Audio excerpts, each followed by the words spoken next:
নমস্কাৰ ষ্টুডিঅ'ত মই ইমৰান লৈ আহিছোঁ এক নিৰ্বাচন কেন্দ্ৰিক বাতৰি সমাগত পঞ্চায়ত নিৰ্বাচন আৰু ইতিমধ্যে প্ৰাৰ্থীসকলৰ মাজত আৰম্ভ হৈছে কুচকাৱাজ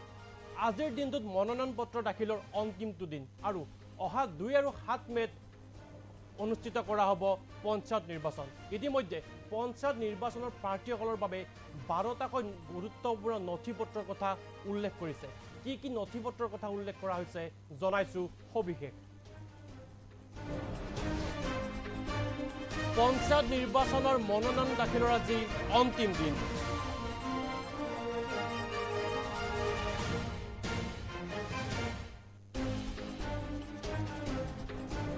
মনোনয়ন পত্ৰ পৰীক্ষণৰ দিন হৈছে 12 এপ্ৰিল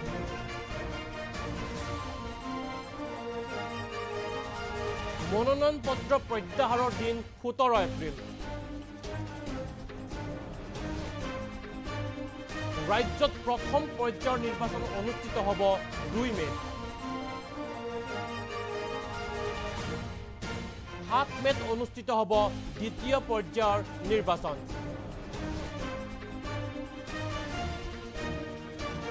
পঞ্চায়ত নিৰ্বাচনৰ ফলাফলৰ ঘোষণা কৰা হ'ব 11 মে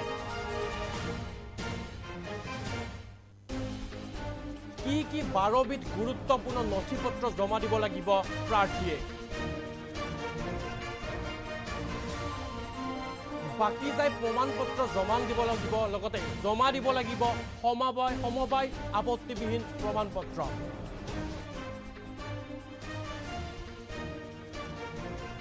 জমা দিব লাগিব বেংক আপত্তিবিহীন প্ৰমাণপত্ৰ লগতে জমা দিব লাগিব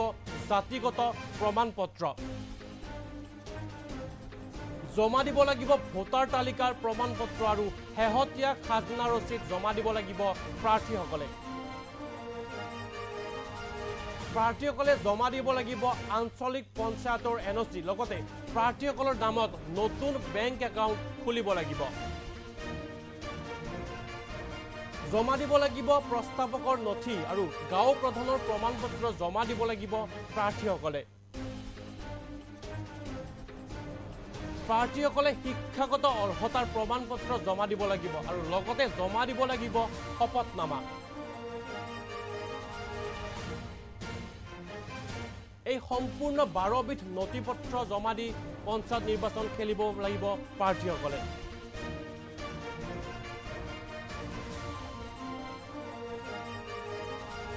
ইয়াৰে এখনো নথিপত্ৰ নাথাকিলে খেলিব নোৱাৰিব নিৰ্বাচন পুনৰবাৰ জনাইছোঁ পঞ্চায়ত নিৰ্বাচনৰ মনোনয়নৰ দাখিলৰ আজি অন্তিমটো দিন মনোনয়নৰ তাৰিখ আছিল 3 এপ্ৰিলৰ পৰা 11 এপ্ৰিললৈ মনোনয়ন পত্ৰ প্ৰশিক্ষণৰ দিন হৈছে 12 এপ্ৰিল মনোনয়ন পত্ৰ প্ৰত্যাহাৰৰ দিন 17 এপ্ৰিল ৰাজ্যত প্ৰথম পৰ্যায়ৰ নিৰ্বাচন অনুষ্ঠিত হ'ব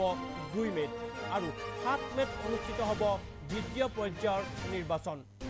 পঞ্চায়ত নিৰ্বাচনৰ ফলাফল ঘোষণা কৰা হ'ব 11 মেত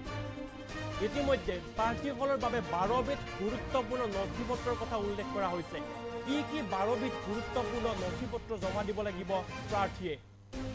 বাকি যায় প্ৰমাণপত্ৰ জমা দিব লাগিব লগতে জমা দিব লাগিব সমবায় আপত্তিবিহীন প্ৰমাণপত্ৰ জমা দিব লাগিব বেংক আপত্তিবিহীন প্ৰমাণপত্ৰ আৰু লগতে জমা দিব লাগিব জাতিগত প্ৰমাণপত্ৰ প্ৰাৰ্থীসকলে জমা দিব লাগিব ভোটাৰ তালিকাৰ প্ৰমাণপত্ৰ আৰু হেহতীয়া খাজনা ৰচিদ জমা দিব লাগিব প্ৰাৰ্থীসকলে আৰু প্ৰাৰ্থীসকলে জমা দিব লাগিব আঞ্চলিক পঞ্চায়তৰ এনঅচি আৰু প্ৰাৰ্থীসকলৰ নামত নতুন বেংক একাউণ্ট খুলিব লাগিব যিসকল প্ৰাৰ্থীয়ে প্ৰাৰ্থিত্ব আগবঢ়াব সেইসকল প্ৰাৰ্থীয়ে এইবাৰ নতুন বেংক একাউণ্ট খুলিব লাগিব লগতে জমা দিব লাগিব প্ৰস্তাৱকৰ নথি আৰু গাঁও প্ৰধানৰ প্ৰমাণপত্ৰ জমা দিব লাগিব প্ৰাৰ্থীসকলে লগতে এইবাৰ আটাইতকৈ গুৰুত্বপূৰ্ণ প্ৰমাণপত্ৰ হ'ল এইবাৰ প্ৰাৰ্থীসকলে শিক্ষাগত অৰ্হতাৰ প্ৰমাণপত্ৰ দিব লাগিব এইটো এটি গুৰুত্বপূৰ্ণ কথা কিয়নো এইবাৰ প্ৰাৰ্থীসকলে নিজৰ শিক্ষাগত অৰ্হতাৰ প্ৰমাণপত্ৰ জমা দিব লাগিব আৰু এইবাৰ জমা দিব লাগিব শপতনামা এই সম্পূৰ্ণ 12 বিধ নথিপত্ৰ জমা দিব লাগিব পঞ্চায়ত নিৰ্বাচন খেলিব বিচৰা প্ৰাৰ্থীসকলে যদিহে ইয়াৰো এখনো নথিপত্ৰ নাথাকে তেন্তে এইবাৰ পঞ্চায়ত নিৰ্বাচন খেলিব নোৱাৰিব প্ৰাৰ্থীসকলে পুনৰবাৰ জনাইছোঁ আজি পঞ্চায়ত নিৰ্বাচন মনোনয়ন পত্ৰ দাখিলৰ অন্তিম দিন কিয়নো 2 মে আৰু 7 মেত অনুষ্ঠিত হ'ব পঞ্চায়ত নিৰ্বাচন আৰু মনোনয়ন পত্ৰ প্ৰশিক্ষণৰ দিন হৈছে 12 এপ্ৰিল আৰু মনোনয়ন পত্ৰ প্ৰত্যাহাৰৰ দিন 17 এপ্ৰিল বুলি ধাৰ্য কৰা হৈছে।